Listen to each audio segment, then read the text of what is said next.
Happy New Year's Eve. I can't believe I'm saying that, but it is New Year's Eve 2025. Tomorrow, we are sliding on into 2026, and I wanted to welcome you to a special recap episode. Today, I am doing a little highlight reel of 7 conversations from this year. If you use Spotify or any other program that does like a rewind of highlights from the year, consider that. These are episodes, these are conversations that both you and I loved, not just because they were inspiring, but they were steal this idea, take notes in the car, send to your work bestie kind of good, like just meaty, juicy, great information that I didn't want you to miss. So if you did miss these episodes throughout the year, I have pulled these like key moments from each one. And of course, you can listen to each of them in their totality. You can go back and listen to each episode, but little sneak peeks. So you're going to hear some of the most quotable moments on corporate partnerships that are really innovative, monthly giving, of course, that stabilizes your revenue and some ideas around that, leadership that really empowers people, storytelling that moves donors from, that's nice to I'm in, and some mindset shifts that I think should and will absolutely follow you into 2026. And my very quick New Year's Eve PSA before we jump in is today, literally today, December 31st, is the last day to snag $10 off the Monthly Giving Summit VIP ticket.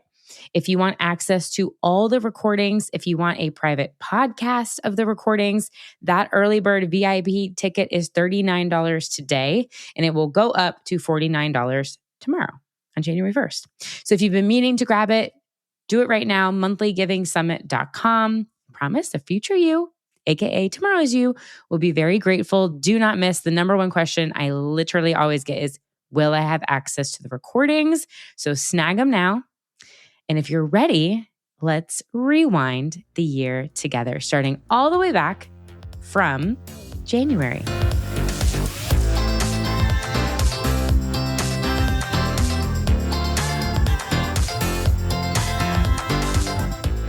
So on January 8th, this episode aired. It is a fun twist on corporate partnerships with Courtney Johnson from Culinary Care. And before this clip plays, I want you to, of course, listen closely, not just for the fundraising results, but for the thinking behind what she did. Courtney didn't set out to replicate just a traditional gala or sponsorship model. Instead, she built this truly aligned corporate partnership experience where she utilized her strengths. She invited companies into the mission in a really meaningful way and turned team building into impact. So what started as an idea became 20 corporate cook-offs with $300,000 raised, and it is a masterclass in designing partnerships that don't feel transactional. Take a listen. So I want to share, there's 2 things that I really, actually 3 that I really want to talk about with you. You kind of have like all things that I want to cover in regarding really smart corporate partnerships, your own personal branding, and then talk about the line a little bit, your monthly giving program. So let's start just because there's a relevant recent growth to it, and that's the corporate cook-off, which I know started in 2015 in Chicago, and then you just in 2024 launched it in Dallas, right? Yep. Okay, cool. Can you explain what is the corporate cook-off? And I know it's created also a substantial fundraiser model for you. Can you explain to the listeners what it is and how it works? Yeah. We created this event in 2015, and just, sort of to back up on it before I get into the weeds of like what it is and how it all works, is we really wanted to do something as a fundraiser that was going to connect people to our mission, and that also used my skill sets, which was in PR and marketing. Like that was it. That's all I had. But it was also just a 2-year career, maybe like a 5-year career in that before really diving into culinary care. So I didn't have this huge background in a lot of things. I had just been learning the PR and marketing. So I had that, and we really wanted to connect people in a deeper way and like a fun, interactive way to drive awareness for our mission, and something that would be engaging, but also was just a little bit standout and different. I do remember like in those very, very early days, we kind of pictured ourselves as, if we were going to send out gala invitations, we kind of pictured, these corporate executives, or we weren't really sure how it worked, but we just kind of pictured, okay, if you're getting all these invitations, we just pictured all of them at the table. What's going and to they're like, distinguish you? okay, we know American Cancer Society, like they've got the brand on us. We can't even try to compete with 100+ year old organization. We've got, these different organizations that we're envisioning are sending these galas. How do we stand out? How do we do something that isn't even considered like in that camp necessarily? Using my background, that was just where our thought process was. The cook-off was our first ever fundraiser at all. We were not doing individual giving campaigns. We just were doubling down on this one event experience. And the premise of it was really, we work with local restaurants. So we invite chefs to be part of this experience. And we, work with these chefs because they can make meals that appeal to our patients' appetites, which are tricky because loss of appetite is a really common treatment side effect. Yeah. So we kind of wanted to bring to life the different challenges that our patients face. Maybe they're on a low sodium diet or a low fiber diet or high protein, high calorie. What does this look like on a day-to-day basis? Chefs know how to prep these meals. They know how to do this work.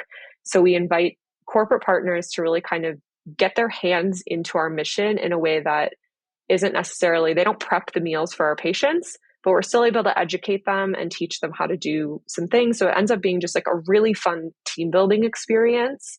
So walk me through an example. Like, I signed my corporation up. Is there a limit to how many people from their team can be there? We do anywhere from 10 to 40. Okay. Let's say I've got 32. 32 people are walking in. What are we about to do? Really, the experience is set up where you're going to, right now we do it as our like match the chef challenge. So the chef will demonstrate a dish, and then you and your team will break you into different teams, and you need to bring that dish to life. And it just ends up being this really fun team building experience, and it has hands-on sort of elements to it. And we have a whole tasting panel. And I mean, in Chicago and even in Dallas, it continues to grow and get bigger. So in Chicago, they're all competing for what we call the Impact Cup. So it was actually a trophy sponsored by our partners at Impact Networking. And so we made this huge Stanley Cup. So it's this beautiful trophy that they get to put in their office. So we just keep adding layers to this experience that makes it really fun and engaging. And we also get feedback from our corporate partners every single year. One of the things that really sort of shifted the dynamics of this is we were hosting this event from 2015. We continue to host it through today. And last year was our biggest year ever. It happens like throughout the year? We call it like corporate cook-off season. So it runs, last year it ran from July through October. And we continue to expand from there. This next segment is from Chad Nelsen. This was Chad Nelsen talking about thought leadership and monthly giving at the Surfrider Foundation. The original episode aired on January 15th, so just a week after. This is one of those segments where I remember thinking, every nonprofit leader needs to hear this. I wish they could all hear this. Chad Nelsen is the CEO of Surfrider Foundation, and he breaks down why recurring giving has been an absolutely game-changing for their organization, from retention rates to revenue, predictability to donor behavior. But he also really talks about his personal role as a CEO and personal branding and thought leadership. We go into his TED Talk. So this is a short clip, but I would highly recommend go back to the January 15th episode with Chad Nelsen. So, we're this grassroots membership-based organization. So small dollar donors, members, and volunteers is like the machine that runs this organization. So we really do care. We have had, I would argue, mediocre sort of technology and strategy around building membership. And it's been growing and stagnating and, vacillating over time. And in the last like maybe 18 months or 2 years, we've really invested in better technology and strategy around reoccurring donors and monthly donors. And the results are staggering. Wow. I know you use Fundraise Up. Yeah, we use Fundraise That's Up. great. It's an amazing tool. That's been game changing for us. A one-time donor at Surfrider, first-time donor, has like a 38% response rate, right? It's a recurring rate. So there's 38% chance they'll re-up. Our sort of average membership is about 51%, which is higher than industry standard, which is like in the mid 40s. So, Yeah. A tiny majority renews every year, right? So we're just over half. But there's so much churn in that, right? You get 100 donors, we keep 51, and we lose 49. It's a lot. Our rate with automatic renewal, monthly or annual, is 91%. Amazing. So it like doubles. Mm-hmm. And so it's night and day. Yeah. The other thing that's really interesting, and I think this is true for a lot of organizations, is when we survey people and say, hey, why didn't you re-up with Surfrider? It's not something we did or that were ineffective. It's I simply forgot. Yeah. I believe it. Gets buried, as they all do, and they see it and I'll get to that next week. I don't want to do it right now. And then it's gone. Gone. Yeah. Despite sending people you're about to expire, you're almost expired, you're expired, expired last week, all that stuff that we all get, people are just can't be bothered. So if we have monthly or reoccurring donations, they stick with us because most people like and support what we're up to. And That's right. Yeah, it has been absolutely game-changing for us. I think the other thing, and we're not there yet because it's still a very small percentage of our total number of donors. It's growing every month. I don't know. It's still less than 10%, is that it smooths out your revenue curve. So 40 to 50% of our donations come in October, November, and December. So it's this hockey stick. Wow. That makes your revenue planning and modeling really challenging. And if we had all those people monthly, it would be perfectly smooth in theory. So it actually makes your cash flow and you're just running your finances month to month significantly smoother and predictable. Yes. You mentioned Scott Harrison earlier. He was quoted saying something, it might have been in a podcast. Somebody said, would you prefer a $50,000 flat donation grant? And he said, no, I would prefer it as $50,000 across our recurring donors to go up.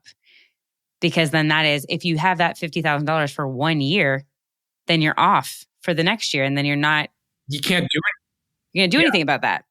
I would rather have that in smaller increments where, to your point, you have this very high retention rate, low churn rate.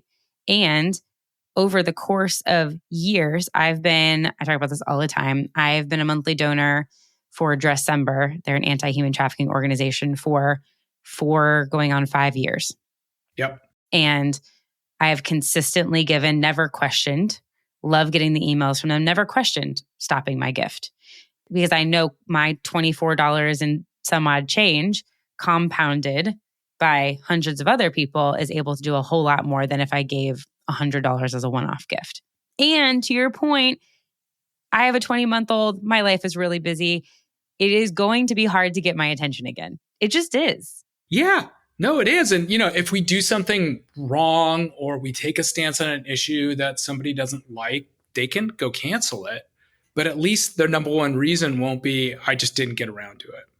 Oh, yeah, that's the worst thing that you want to hear. Ooh, this conversation coming up next with Liz Bohannon stopped me in my tracks. Celebrating pluck-ups with Liz Bohannon. If you were there for the 2025 Monthly Giving Summit, Liz Bohannon was our keynote speaker and she blew everyone away. And in this clip, she's going to talk about, instead of treating failure as something to hide or rush past, she introduces this idea of pluck-ups. It's these moments where courage showed up, even if the outcome didn't go as planned.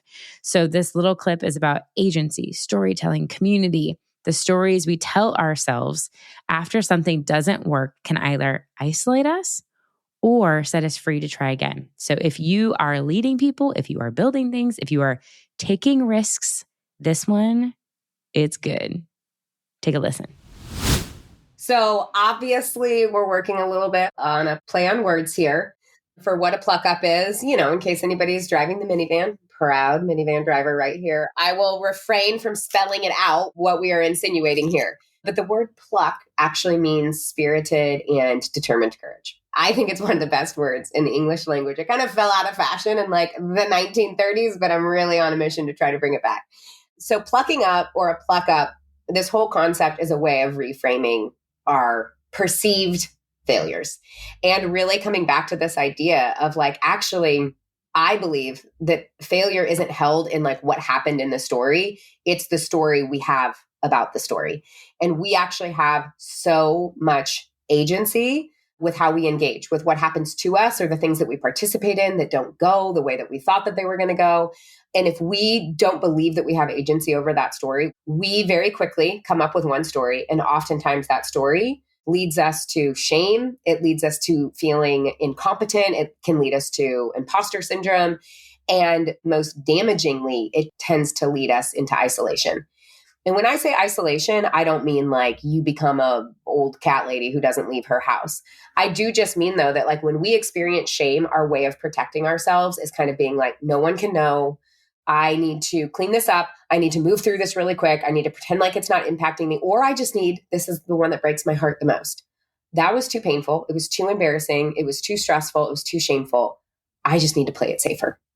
That's how I'm going to avoid these feelings in the future is I'm just going to build a life where I only do the things I know I'll get yeses to. I know I can do. Like no one is afraid of doing something easy, right? Like whatever comes naturally or easy to you. And that's very different for each of us. And I don't make assumptions about what comes easy to each of us.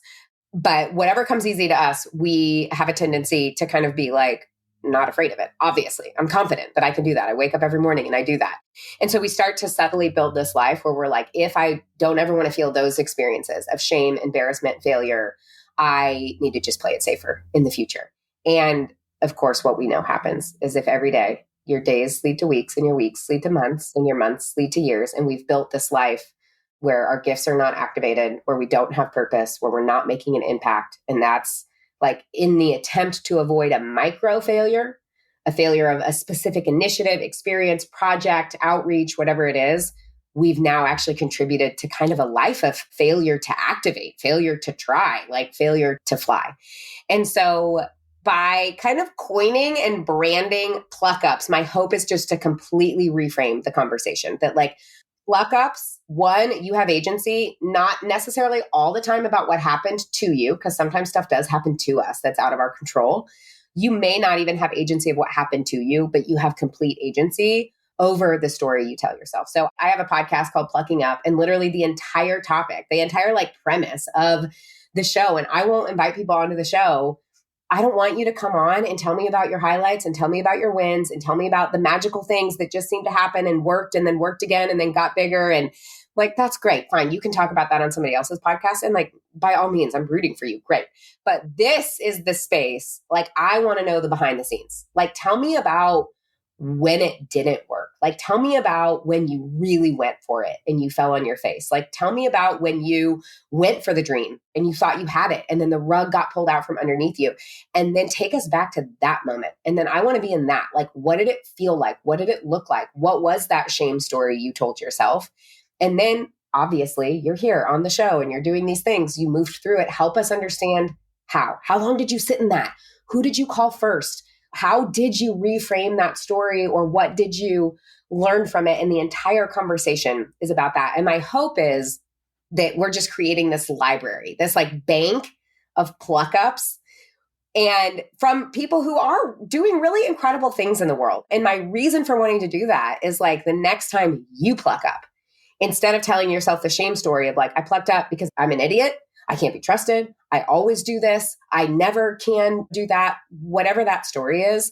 So I should just go play it safe. So I should just stop. So I should just give up. You're like, wait a second, this sounds a lot like a story this person I really admire shared. And like, maybe I'm not experiencing pluck ups because I'm a pluck up, maybe I'm plucking up because I'm actually trying to move the needle and to do something interesting in the world. And actually, pluck ups are kind of a requisite. Like, you cannot build a life of purpose, passion, and impact without pluck ups along the way. In fact, I think the bigger the life, the bigger the impact, the bigger the mission, the more you're going to be plucking up. So like, let's actually celebrate the pluck ups. I have a thing, I call it a failure funeral.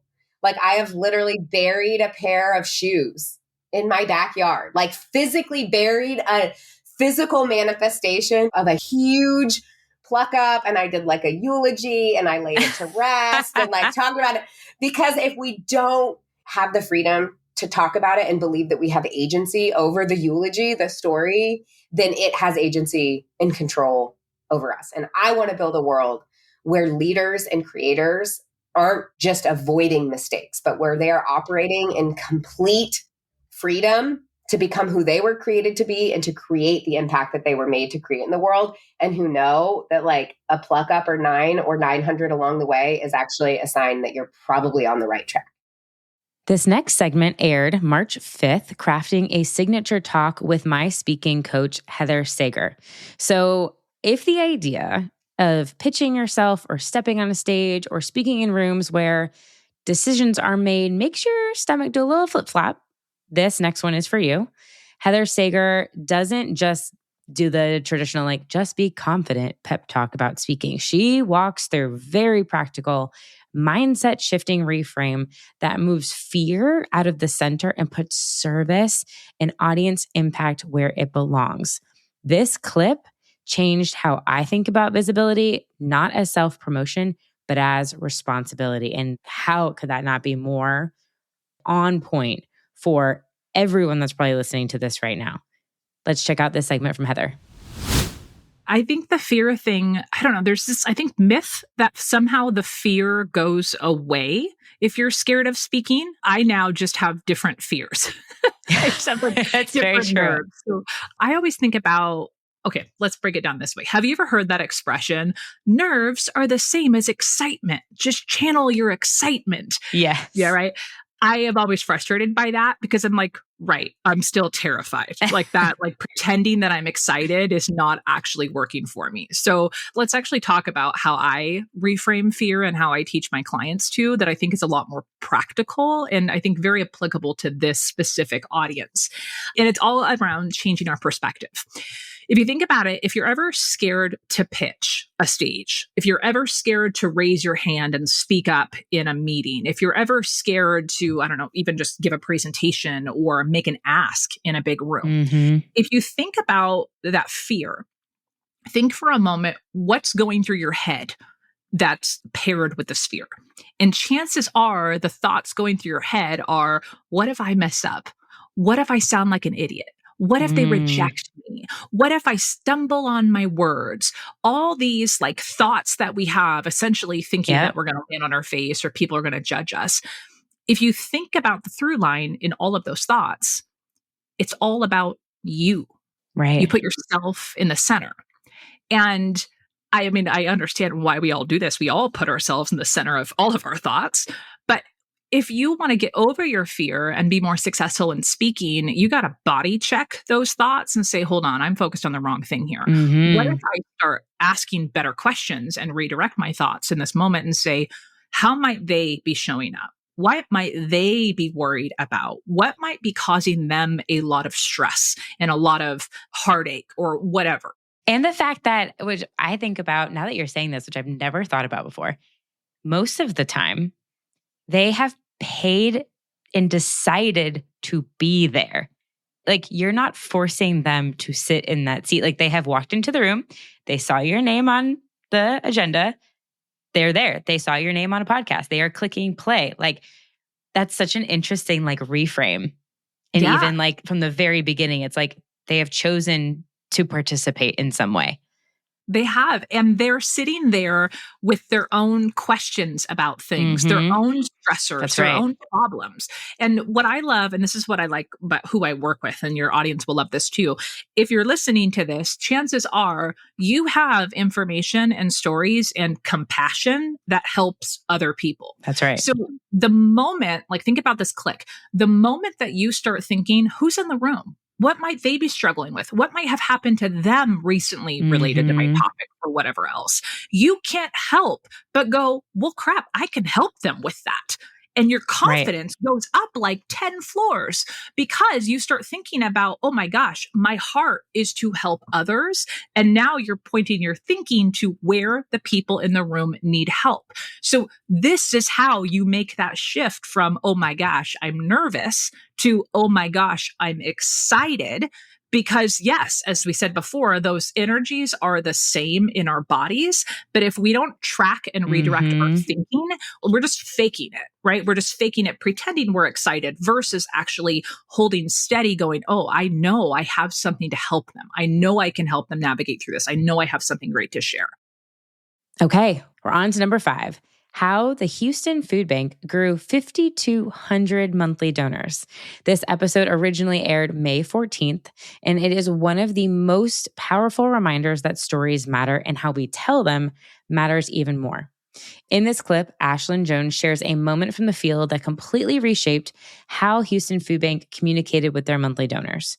You'll hear how real, human-centered storytelling didn't just inspire donors, it led them to increase their gifts and stay engaged long-term. If you're also considering bringing on somebody to support your sustainer efforts, definitely take a listen to Ashlyn. So if you're building or if you're growing a monthly giving program, this is a must listen. I went out to a mobile distribution and there was a mom there who was shopping with her kids. I asked her if she would be willing to share her story and she said yes. And so I got to talk to her for a little bit and she was sharing how her son had just been diagnosed with autism and he was struggling in school. She had talked with the school counselors and tried to see if she could get him some extra support. And they helped her as much as they could, but she just felt like she needed to do more. And so her and her husband had talked and she decided that they would go down to one income. And so she left her job and she pulled out the rest of her kids from school and she decided she would homeschool full time.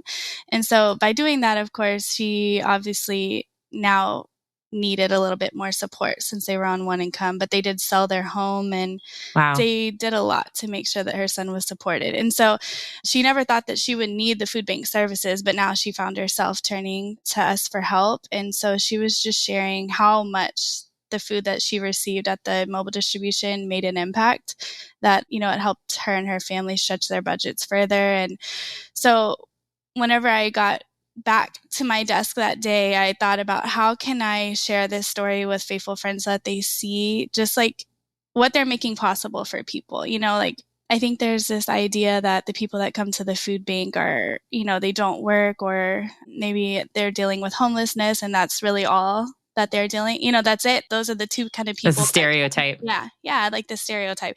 But whenever I'm able to share with faithful friends, just like the different kinds of stories that they're touching all throughout our community, I find that really makes a difference. So I came back and I wrote her story in a way that would not only show faithful friends their impact, but also honor her and her family. I just put a lot of thought into it.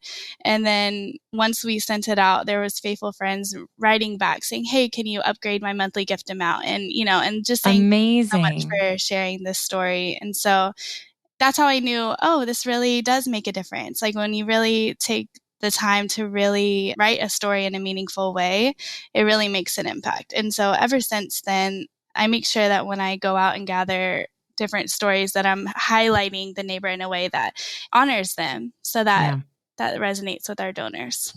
Incredible. Are you primarily sharing the stories via email or are they on blogs or do you guys do text messaging?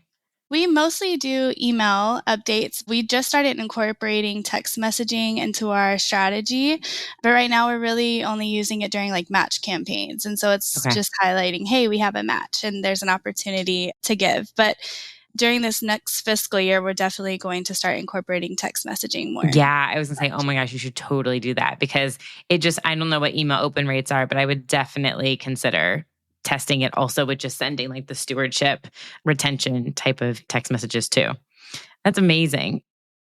How did you think about crafting it? I think we talk about storytelling a lot in the sector. Mm-hmm. How did you, I'm trying to think of the right way to like word this, translate it or draft it in a way that was, yes, absolutely honoring the mom and her family, but also making it in a meaningful way where it felt like person to person, like you're sharing like a true human story. I think sometimes we can just like glaze over things. Yeah. Was anything different that you did in crafting that one as an example? I was trying to share it in a way where, we're all moms, but there's so many donors who give who are mothers, fathers, and they have children. And so they understand a parent's love, and the links that they would go to help make sure that their child was supported. So I tried to show them how this mom was in this situation where she just was putting her son first, doing whatever she could to make sure that her son had what he needed. I kind of try to share, like, now she's in this predicament where she does need our services. That's so powerful in itself, is like giving context. Yeah. And speaking to like something that would be relative to the person on the receiving side of the email, which I think is huge.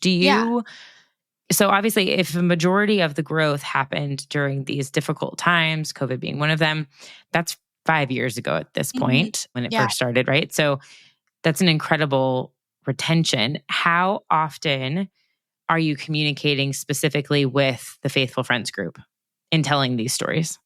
We send an update to them every single month, twice a month. We have an autoresponder every month where it just says, thank you for your gift. But what we do is we go in there and we update that content every single month so that in addition to their receipt, they also get an impactful update.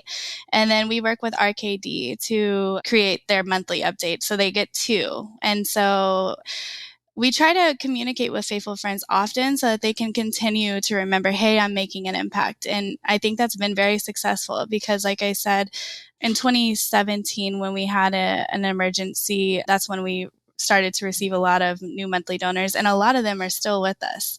And so when you think about, just like 80, 90 gifts since then, and they've continued to give, it's so impactful. So we try to make sure that they remember, hey, I'm making a difference, so that they don't decide that, I don't need to give anymore. I've already helped. They see that there's still a need and they're still making an impact in our community. And we're on to number 6. This episode originally aired July 23rd, the NAACP's bold shift towards sustained impact with Trevon Williams. This one is a lesson in leadership, especially when you're advocating for change inside a large, established organization. Trevon talks about what happens when you lead with solutions, empower supporters first, invite them into the journey instead of overwhelming them with the problem. It's also a reminder to slow down, reread our messages, think about, does this feel like an invitation? Does this feel like a transaction? I had this conversation in person with Trevon earlier this year at Sub Summit, and I love every time I get to sit down and talk with him. He's a wealth of information. So take a listen. Leading with what you're helping to solve is something that we have found, or what the data has found, to be a rewarding opportunity for a subscription model in many cases. So not beating people over the head with the problem, leading with what it is that you're going to help us solve first, empowers you. And then now that I've empowered you, I can say, well, Dana, guess what?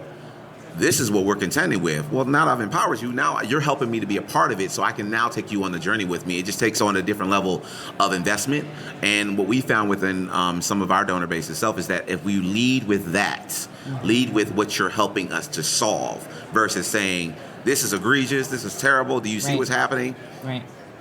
I've made you feel more powerful, and not only do I make you feel more powerful in that moment, now I'm telling you, well, Dana might say, well, what else could I do now that I feel more empowered, right? So it's a little bit switch where you're leading with the solution first, and then letting you know, as a result of you being a part of the solution, now you're helping us to solve a problem. And we found that sort of measurable has helped us have the direct impact that we're looking for. Incredible. Mm-hmm. I love that. And I think pause, rewind, listen back, figure out to the listeners how you can do this in your own organizations.